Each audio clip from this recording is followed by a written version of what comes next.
أعوذ بالله من الشيطان الرجيم.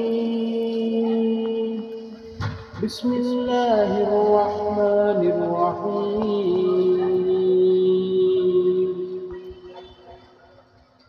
وإذا حضر القسمة أولو القربى واليتامى والمساكين فارزقوهم منه وقولوا لهم قولا معروفا وليخشى الذين لو تركوا من خلفهم ذرية ضعافا خافوا عليهم فليتقوا الله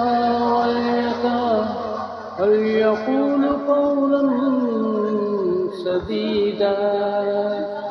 إن الذين يأكلون أموال اليتامى ظلما إنما يأكلون في بطونهم نارا وسيصلون سعيرا. يوصيكم الله في أولادكم للذكر مثل حظ الأنثيين. فإن كن نساء فوق اثنتين فلهن ثلاثا ما ترك وإن كانت واحدة فلها النصف ولأبويه لكل واحد منهما السدس مما ترك إن كان له ولد فإن لم يكن له ولد وورثه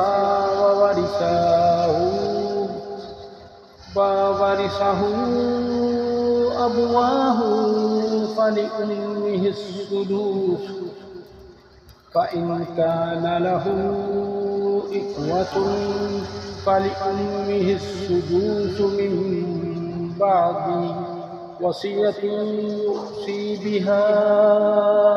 أو دين. آباؤكم أو أبناؤكم لا تدرون أيهم أقرب لكم نفعا فريضة من الله إن الله كان عليما حكيما. ولكم نصف ما ترك أزواجكم إن لم يكن لهن ولد فإن كان لهن ولد فلكم الربع مما تركنا من بعد وصية يؤصينا بها أو دين.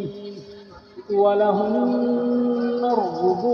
مما تركتم إن لم يكن لكم ولد فإن كان لكم ولد فلهن نصف مما تركتم من بعد وصية تؤصون بها أو دين. وإن كان رجل يورث كلالة أو امرأة وله أخ أو أخت فلكل واحد منهما السدس فإن كانوا أكثر من ذلك فلهم شركاء في الثلث من بعد وصية يوصى بها أو دين. غير مضار وصية من الله والله عليم حليم تلك حدود الله ومن يطع الله ورسوله يدخل جنات تجري من تحتها الأنهار خالدين فيها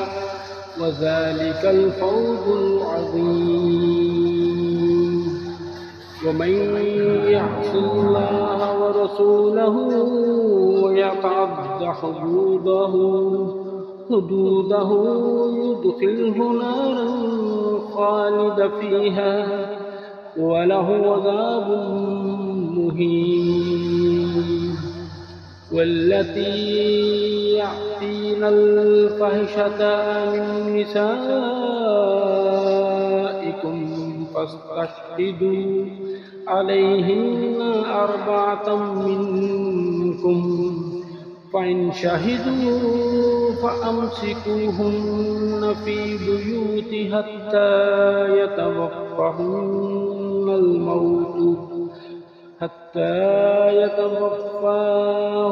الموت أو يجعل الله لهن سبيلا واللذان يأتيانها منكم فآذوهما فإن تابا وأصلحا فأعرضوا عنهما إن الله كان توابا رحيما إنما التوبة على الله للذين يعلمون السوء بجهالة ثم يتوبون من قريب فأولئك يتوب الله عليهم وكان الله عليما حكيما وليست التوبة للذين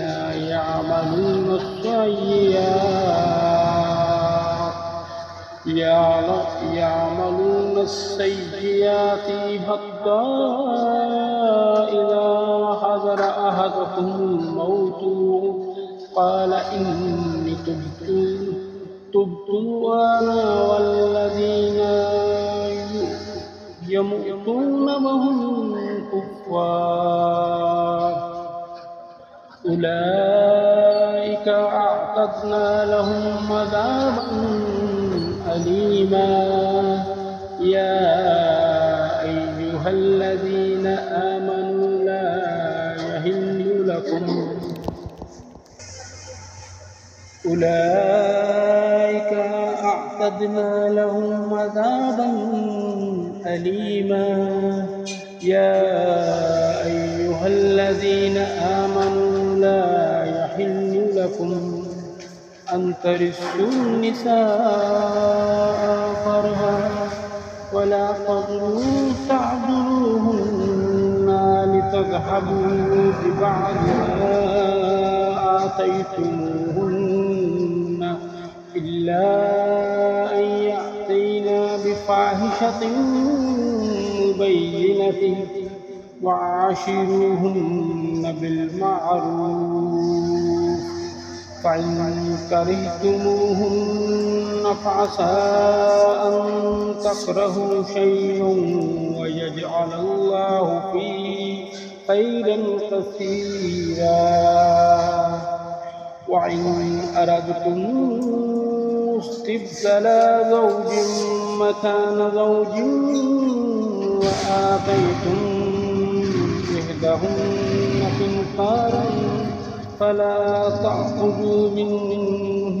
شيئا أتأخذونه بهتانا وإثما مبينا وكيف تأخذونه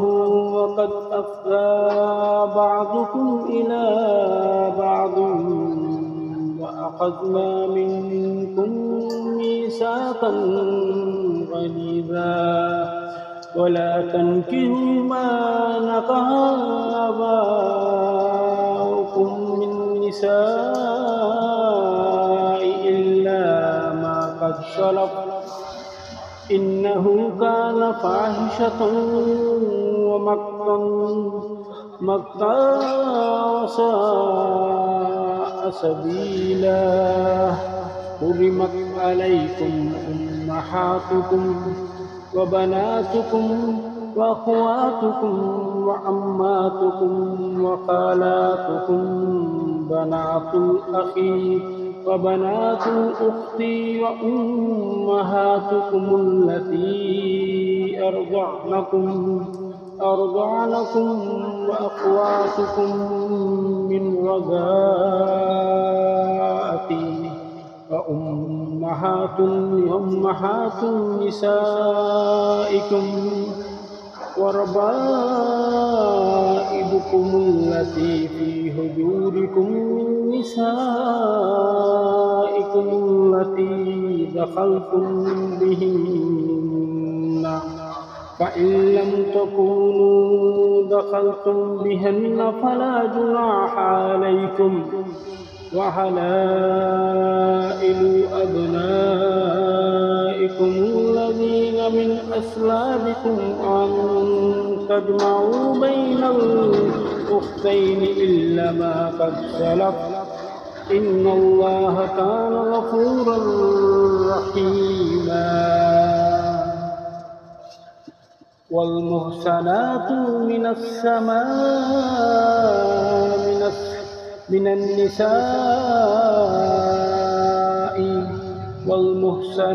من النساء إلا ما ملكت أيمانكم كتاب الله عليكم وحل لكم ما وراء ذلكم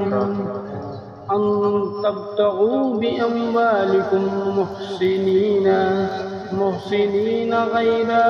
مسافحين فما استمتعتم به منهن فآتوهن أجورهن فريضة ولا جناح عليكم فيها تراضيتم به من بعد الفريضة إن الله كان عليما حكيما